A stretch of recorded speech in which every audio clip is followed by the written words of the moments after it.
Hello everyone. ये हमारे fundamentals of insurance के first chapter introduction to insurance के पार्ट 1 की वीडियो है। अपनी बात एक एग्जांपल के थ्रू शुरू करते हैं। एक ओनर था, एक बिजनेस पर्सन था, उसने अपने गुड्स मैन्युफैक्चर किए और एक वेयर हाउस में सारे गुड्स की स्टोरेज कर दी। किसी ना किसी वजह से उस वेयर हाउस में आग लग जाती है और फायर की वजह से जितने भी गुड्स वहाँ पे स्टोर किए हुए थे वो सारे गुड्स डिस्ट्रॉय हो जाते हैं, डैमेज हो जाते हैं, वो सारे गुड्स ख़त्म हो जाते हैं। उन गुड्स में फायर की वजह से जो भी नुकसान हुआ उसकी वजह से ओनर को क्या हुआ, जितना भी बिजनेस में पैसा लगा हुआ था वो पैसा वेस्ट हो गया। जितनी भी एक्टिविटीज़ करी थी उन गुड्स को बनाने के लिए, जितने भी एफर्ट्स करे थे, जितने भी एम्प्लॉयज़ इन्वॉल्व थे, उन सब की एक्टिविटीज़, उन सब के एफर्ट्स, उन सब का हार्डवर्क क्या हो गया, वेस्ट हो गया। सारी चीज़ों की वेस्ट होने की वजह से जो हमारा ओनर था बिजनेस का वो एंजाइटी फेस नहीं कर पाया और वो पर्सन डिप्रेशन में चला गया, क्योंकि उस पर्सन ने बहुत ज़्यादा मेहनत करी थी उस बिज़नेस को इस्टेब्लिश करने में, गुड्स को बनाने में, अपने बिज़नेस को एक अच्छे मार्केट कवरेज देने में, और एक फायर की वजह से सारे गुड्स डिस्ट्रॉय हो गए, जिसकी वजह से उसकी सारी एफर्ट, सारा हार्डवर्क वेस्ट हो गया और वो पर्सन डिप्रेशन में चला गया। पर्सन को कैपिटल लॉस भी हुआ, पर्सन को बिजनेस का लॉस भी हुआ और साथ ही साथ पर्सन को हेल्थ का लॉस भी फेस करना पड़ा। अगर वो पर्सन पहले से थोड़ा सा मार्केट स्टडी करता, पहले से इन सारी सिचुएशंस को देखता, ध्यान में रखता, तो कुछ ना कुछ सोल्यूशन पहले से निकाल के रखता। अगर हम ओनर के पॉइंट ऑफ व्यू से सोचें कि अगर हम एक गुड्स की मैन्युफैक्चरिंग यूनिट एस्टैब्लिश कर रहे हैं और वहाँ पे गुड्स मैन्युफैक्चर करके और उसके बाद उन्हें कहीं पे स्टोर कर रहे हैं, तो मिस हैपनिंग कहीं भी हो सकती है, फायर कहीं भी लग सकती है। तो हम क्या करेंगे, पहले से कुछ ऐसा सोल्यूशन ढूंढ के रखेंगे ताकि कोई भी मिस हैपनिंग हो तो उस मिस हैपनिंग की वजह से हमें ज़्यादा लॉस बियर ना करने पड़े। अब उस पर्सन ने किसी भी मिस हैपनिंग को पहले से प्रिडिक्ट नहीं किया था, जिसकी वजह से बहुत सारे लॉसेस को फेस करना पड़ा और साथ के साथ ही हेल्थ लॉसेस को भी फेस करना पड़ा। लेकिन अगर हम बात करें कि हमारे पास सॉल्यूशन क्या है, तो सॉल्यूशन में सबसे बेस्ट हमारे पास पॉइंट आता है इंश्योरेंस। इंश्योरेंस क्या होता है, इंश्योरेंस के क्या टाइप्स हैं, क्या करेक्टरिस्टिक्स हैं, बेसिकली इंश्योरेंस क्या चीज़ है, मार्केट में कैसे हम इंश्योरेंस कवर ले सकते हैं, ये सारी चीज़ें हम एक एक करके डिस्कस करेंगे अपने फर्स्ट पार्ट में, सेकंड पार्ट में और सेम चैप्टर के थर्ड पार्ट में। तो सबसे पहले हम बात करते हैं इंश्योरेंस का मीनिंग क्या होता है। आपको स्क्रीन पे सामने एक डेफिनेशन दिखाई दे रही होगी, an arrangement by which a company और a state undertakes to provide a guarantee of compensation for specified loss, damage, illness और death in return for payment of a specified premium. इसका मतलब होता है इंश्योरेंस क्या है, एक ऐसा कॉन्ट्रैक्ट है, ऐसा अरेंजमेंट है जिसमें एक कंपनी क्या करती है, किसी और पर्सन का रिस्क अपने ऊपर लेती है। और वो रिस्क क्यों लेगी, क्योंकि उस पर्सन ने क्या किया है, इंश्योरेंस पॉलिसी परचेज करी है। इंश्योरेंस पॉलिसी परचेज करने के बाद वो रेगुलरिटी में, कॉन्टीन्यूटी में, पर्टिकुलर टाइम पीरियड पे एक प्रीमियम पे कर रहा है।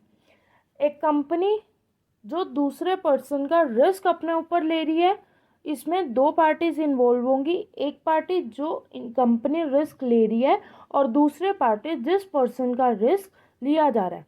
इसमें कंपनी क्या करेगी, इंश्योरेंस पॉलिसी होल्डर को गारंटी देगी कि फ्यूचर में अगर आपके ऊपर किसी भी तरह का लॉस आता है, किसी भी तरह का आपको डैमेज होता है, किसी भी तरह की बीमारी आपको हो जाती है, तो उस केस में अगर आपने उससे रिलेटेड हमारे से इंश्योरेंस पॉलिसी परचेज की हुई है और आपने प्रीमियम पे किया हुआ है अपना टाइम पर, तो उसका क्लेम हम लोग देंगे। उसकी जितनी भी लॉस होगा उस लॉस के अमाउंट को पे ऑफ कौन करेगा, इंश्योरेंस कंपनी। नेक्स्ट हमारे पास आते हैं डेफिनेशंस।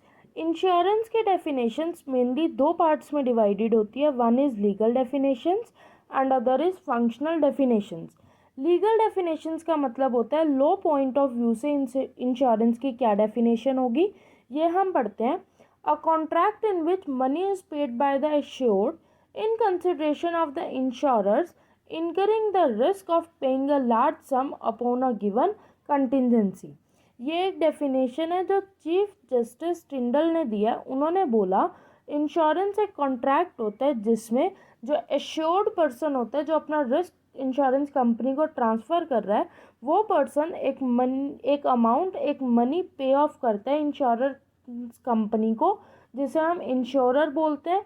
और वो मनी इसलिए पे ऑफ करता है ताकि जो इंश्योरर है वो उस पर्सन का रिस्क अपने ऊपर ले ले, और फ्यूचर में अगर कोई भी लॉस होता है तो उस लॉस के लिए इंश्योरेंस कंपनी या फिर इंश्योरर पे ऑफ करे अमाउंट, जितने भी अमाउंट का लॉस होगा। ये डेफिनेशन थी लीगल पॉइंट ऑफ व्यू से। सेकंड आता है हमारे पास फंक्शनल डेफिनेशन। फंक्शनल डेफिनेशन का मतलब होता है यहाँ पे जो हमारी डेफिनेशन बनी गई है, डेफिनेशन दी गई है, वो इंश्योरेंस के फंक्शंस के अकॉर्डिंगली दी गई है। A source of distribution of loss of few persons into many persons. ये डेफिनेशन दी है रॉकफेल ने। उन्होंने बोला इंश्योरेंस एक ऐसा सोर्स होता है जिसमें एक पर्सन का लॉस बहुत सारे पर्सन्स में क्या हो जाता है, फर्दर डिस्ट्रीब्यूट हो जाता है, और फ्यूचर में अगर कोई भी लॉस होगा तो वो सिंगल पर्सन को अपने सिर पे नहीं लेना पड़ेगा, बहुत सारे लोग होंगे जो उस लॉस को इक्वली या फिर पर्टिकुलर रेशो में क्या करेंगे, बियर करेंगे। ये थी हमारी definition legal point of view से और फंक्शनल पॉइंट ऑफ व्यू से। नेक्स्ट हमारे पास टॉपिक आता है history of insurance. History of insurance को भी उन्होंने दो पार्ट्स में डिवाइड किया। लाइफ इंश्योरेंस की अलग हिस्ट्री बताई गई है और जनरल इंश्योरेंस की अलग हिस्ट्री बताई गई है। लाइफ इंश्योरेंस वो इंश्योरेंस होते हैं जो इंडिविजुअल अपनी लाइफ के लिए लेते हैं, और जनरल इंश्योरेंस वो इंश्योरेंस होते हैं जो इंडिविजुअल्स अपनी गुड्स के लिए, अपने बिजनेस के लिए परचेज करते हैं।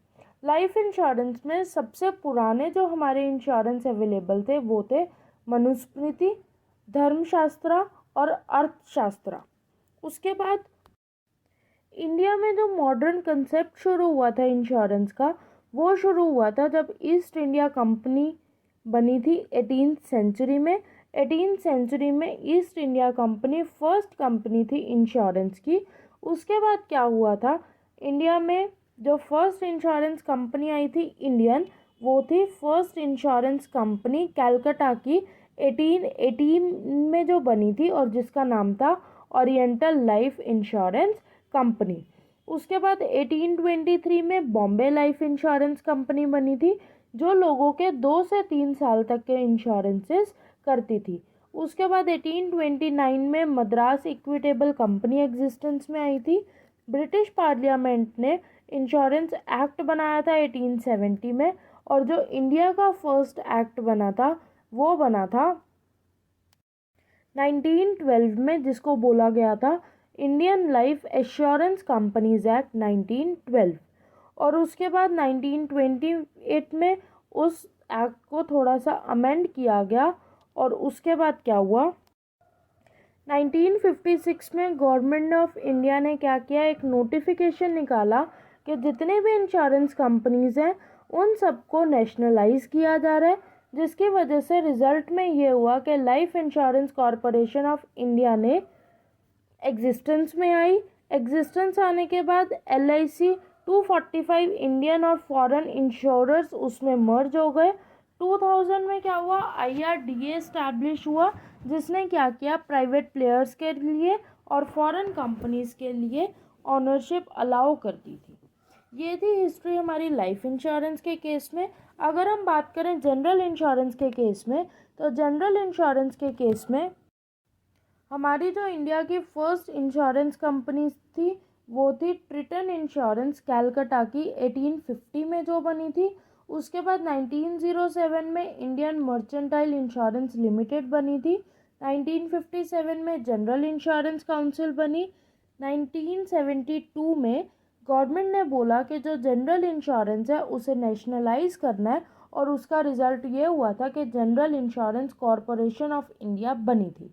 उसके बाद क्या हुआ था 2000 में, इसमें भी सेम है कि 2000 में IRDA एस्टैब्लिश हुआ, IRDA, जिसने क्या किया, प्राइवेट प्लेयर्स के लिए ओनरशिप ओपन करी और उसके बाद 26% तक के लिए फॉरेन कंपनीज के लिए उन्होंने क्या कर दिया, ओनरशिप ओपन कर दी।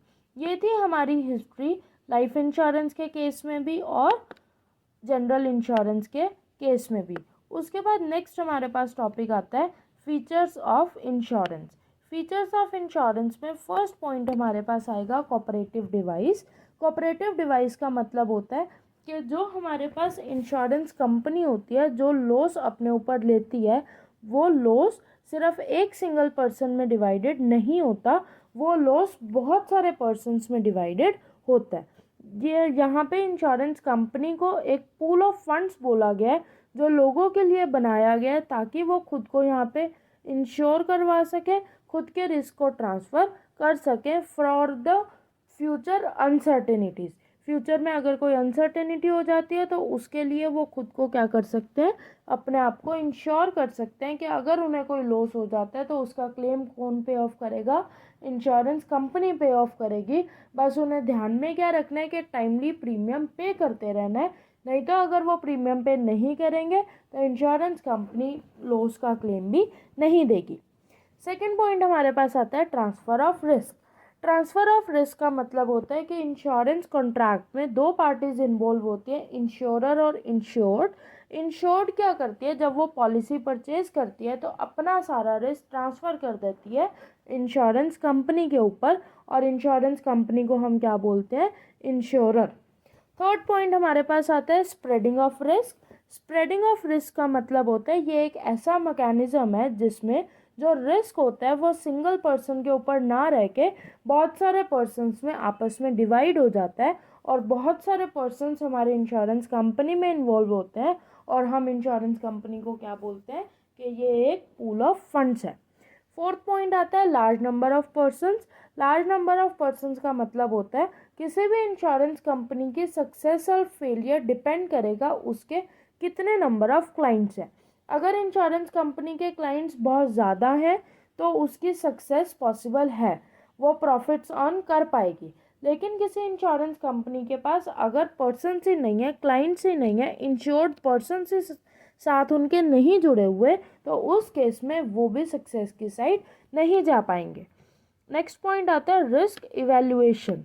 रिस्क इवैल्यूएशन का मतलब होता है जब एक कंपनी और इंडिविजुअल के बीच में कॉन्ट्रैक्ट किया जाता है तो उस टाइम पे जो रिस्क इन्वॉल्व होता है जिसके लिए पॉलिसी परचेज की गई है, उस रिस्क को मॉनेटरी वैल्यूज़ में इवैल्यूएट किया जाता है ताकि पॉलिसी का एक अमाउंट फिक्स किया जाए। और पॉलिसी का अमाउंट फिक्स करने का मतलब है कि कितने की पॉलिसी परचेज करनी है, उसके अकॉर्डिंगली कितने अमाउंट का प्रीमियम पे करना है, वो सब डिसाइड किया जाता है। नेक्स्ट पॉइंट आता है प्रीमियम। प्रीमियम का मतलब होता है पॉलिसी परचेज करी इंश्योर्ड पर्सन ने, पॉलिसी परचेज करने के बाद टाइमली एक स्पेसिफाइड टाइम के अंदर अंदर उन्हें कुछ अमाउंट की पेमेंट करनी पड़ती है कॉन्टिन्यूटी में इंश्योरेंस कंपनी को, ताकि वो उनको क्लेम दे सके लॉस के टाइम पे। तो जो एक अमाउंट पर्टिकुलर पे करना पड़ता है इंश्योरेंस कंपनी के पास, उस अमाउंट को हम बोलते हैं प्रीमियम। नेक्स्ट पॉइंट आता है insurance is a service. Insurance एक गुड की कैटेगरी में नहीं आता, ये सर्विसेज की कैटेगरी में आता है क्योंकि ये सिर्फ एक सर्विस प्रोवाइड करते हैं। यहाँ पे कोई भी टेंजिबल आइटम इन्वॉल्व नहीं होती, कुछ भी रिसीव नहीं किया जाता। यहाँ पे सिर्फ प्रूफ के लिए पॉलिसी रिसीव की जाती है, लेकिन कुछ भी टेंजिबल एक्सचेंज यहाँ पे नहीं है। इसलिए हमने इंश्योरेंस को क्या बोला कि ये क्या है, एक सर्विस की कैटेगरी में आती है। नेक्स्ट पॉइंट आता है insurance is not a gamble. Gamble का मतलब है ये गेम ऑफ चांस नहीं है, ये सट्टेबाजी नहीं है। इंश्योरेंस एक लीगल एक्टिविटी है जिसे गवर्नमेंट ने परमिट किया हुआ है। ये एक ऐसा कॉन्ट्रैक्ट है जिसमें एक पर्सन का रिस्क दूसरे पर्सन के ऊपर ट्रांसफ़र कर दिया जाता है। इसमें कोई भी इलीगल एक्टिविटी नहीं है, ये एक प्रॉपर लीगल वैलिड कॉन्ट्रैक्ट है। नेक्स्ट पॉइंट आता है इंश्योरेंस इज़ नॉट चैरिटी। अगर हम कहें कि इंश्योरेंस एक चैरिटी का काम है कि लॉस के टाइम पे इंश्योरेंस कंपनी हमें क्लेम पे करेगी, तो ऐसा नहीं है। इंश्योरेंस कोई भी चैरिटी नहीं है। इंश्योरेंस क्या है, एक बिजनेस है, एक सर्विस का बिजनेस है जिसमें इंश्योरेंस कंपनी अर्निंग्स कर रही है जब एक पर्सन जो इंश्योर्ड है वो प्रीमियम पे कर रहा है ईयरली या फिर अपने स्पेसिफाइड टाइम पे। और इंश्योर्ड को क्या बेनिफिट मिल रहा है, क्लेम के टाइम पे, लॉस के टाइम पे उसे क्लेम मिल जाता है, तो उसे एक टाइम पे सारा लॉस बियर करने की ज़रूरत नहीं है। तो इसमें दोनों पार्टीज़ को बेनिफिट हो रहा है, तो ये एक चैरिटी का काम नहीं है। नेक्स्ट पॉइंट आता है contract of indemnity. Contract of indemnity general insurance के केस में अलग होता है, लाइफ इंश्योरेंस के केस में एप्लीकेबल नहीं होता। कॉन्ट्रैक्ट ऑफ इंडेमनिटी का मतलब होता है कि जब हमें क्लेम मिलना है या फिर मैच्योरिटी के टाइम पे जो हमें मनी मिलनी है, वो दो चीज़ों के बीच में डिसाइड की जाती है। एक अमाउंट होता है हमारी पॉलिसी का मैच्योरिटी अमाउंट, और दूसरा अमाउंट होता है कि जितने का हमें लॉस हुआ। जनरल इंश्योरेंस कॉन्ट्रैक्ट के केस में क्या होता है, सपोज हमारा जो लॉस हुआ है वो 20,000 का हुआ है, लेकिन पॉलिसी का अमाउंट था 40,000। क्योंकि गुड्स का लॉस हुआ है, हमारा जनरल इंश्योरेंस पॉलिसी हमने परचेज करी थी, तो उस केस में हमें जो पे ऑफ किया जाएगा क्लेम, वो 20,000 का पे ऑफ किया जाएगा जितने का हमें लॉस हुआ है। तो कॉन्ट्रैक्ट ऑफ इंडेमनिटी होता है कि जितने अमाउंट का लॉस हुआ है या फिर जितने अमाउंट की हमारी इंश्योरेंस पॉलिसी थी, इन दोनों अमाउंट में से जोन सी भी अमाउंट कम होगी, विच एवर इज लेस, उस अमाउंट की पेमेंट की जाएगी इंश्योर्ड पर्सन को। लेकिन लाइफ इंश्योरेंस के केस में क्या होता है, मैच्योरिटी के टाइम पे जितने की पॉलिसी थी वो सारा अमाउंट पे ऑफ कर दिया जाता है। अगर पर्सन की डेथ होती है तब भी फुल अमाउंट पे ऑफ किया जाता है। अगर पर्सन को इलनेस होती है तो ट्रीटमेंट में जितना अमाउंट लग गया वो सारा पे ऑफ किया जाता है।